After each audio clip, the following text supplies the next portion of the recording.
Hey guys, Coach Reichel here to talk to you today about resistance training, why we do it, why it's so important, and what it can do for you as an athlete. I'm also going to talk a little bit about my coaching and training philosophies at the end. And I thought a video would be a cool way to share this information with you guys.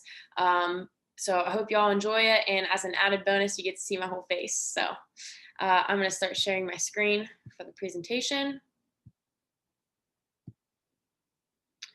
So here we go. Resistance training is often what I call the missing piece of the puzzle for our youth and adolescent athletes. They know that they're supposed to, work hard in practice, sleep enough, eat right. They do extra lessons and all these things to go out of their way to get better at their sport. But resistance training is often an afterthought. So why is resistance training so important? Well, 50% of our athletes are going to experience an overuse injury at some point in their career. And for our females, that number is even higher, 63%, as opposed to just 40% in our male population. On the flip side, resistance training can play a really large role in reducing those injuries by up to 66% or 2/3, which is huge. And that's overuse and acute injuries. So, not just things that happen over time, but things that happen in an instant. This illustration and this quote, I love both of them and they really go together. So the quote is, absolute strength is like a glass.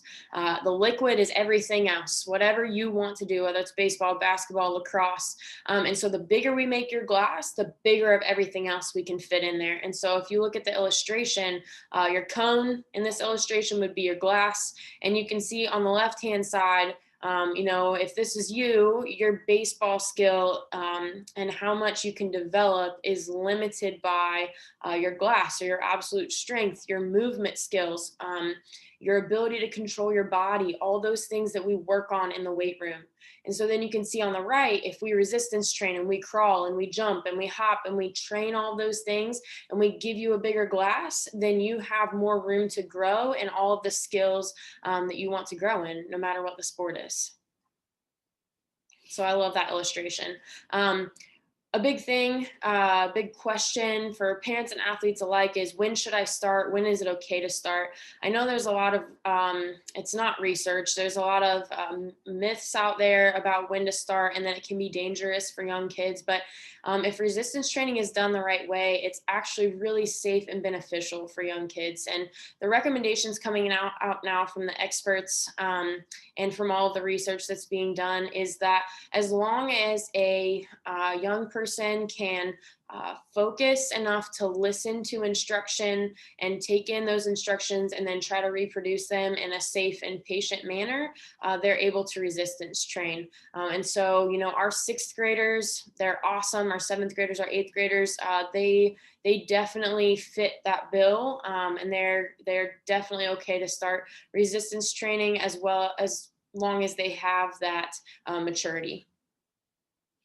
So how much is appropriate? The recommendation in numbers 60 to 80% of their 1 rep max in terms of how much weight they should be lifting is, I like to convert it to something else. So 60 to 80% of your 1 rep max. We don't 1 rep max our kids, not at any grade in high school.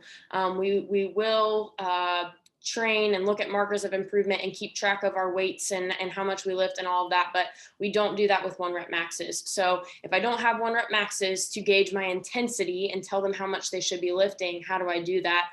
You can see in parentheses I put RPE of 6 to 8. So RPE is a rating of perceived exertion scale, and I always ask the kids, scale of 1 to 10. 1, you're sitting at home on the couch. 10 is like the hardest workout you've ever done in your life. How hard was that exercise?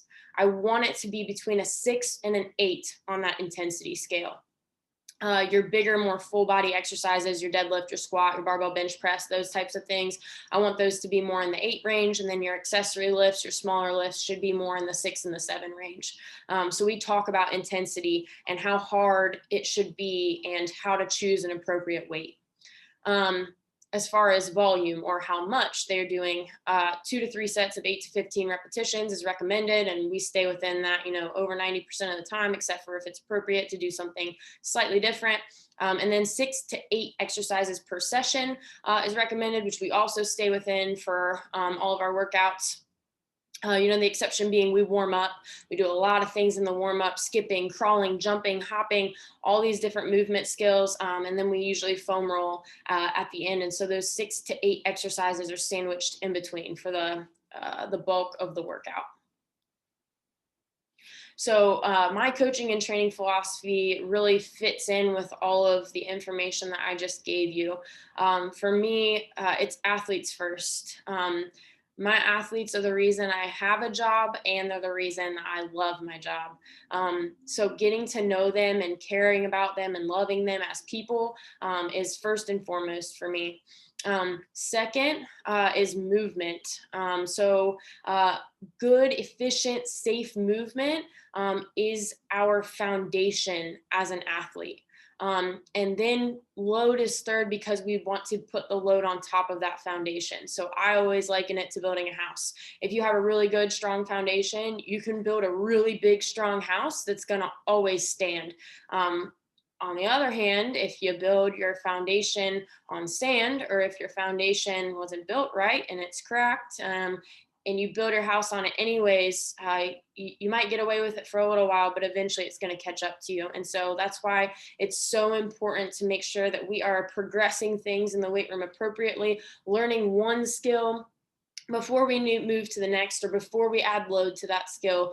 And so we're creating that really good, solid foundational base for our athletes. So athletes first, movement second, load third, in order to promote durability, which is a cool and fancy way of saying, I want your kids to stay on the field. Athletes, I want you to be able to play your sport, to participate in every practice and in every game. And so first and foremost, it's my job to help you stay on the field and stay healthy. And then secondly, if you're on the field and you're practicing and you're playing your games and you're getting stronger and faster because of the weight room, then your performance is going to improve. You're going to see those improvements that you want to see. But being on the field consistently has to come first. And then lastly, something that's really near and dear to my heart is that all of my athletes leave Columbus Academy, leave my weight room with the ability to train for the rest of their lives.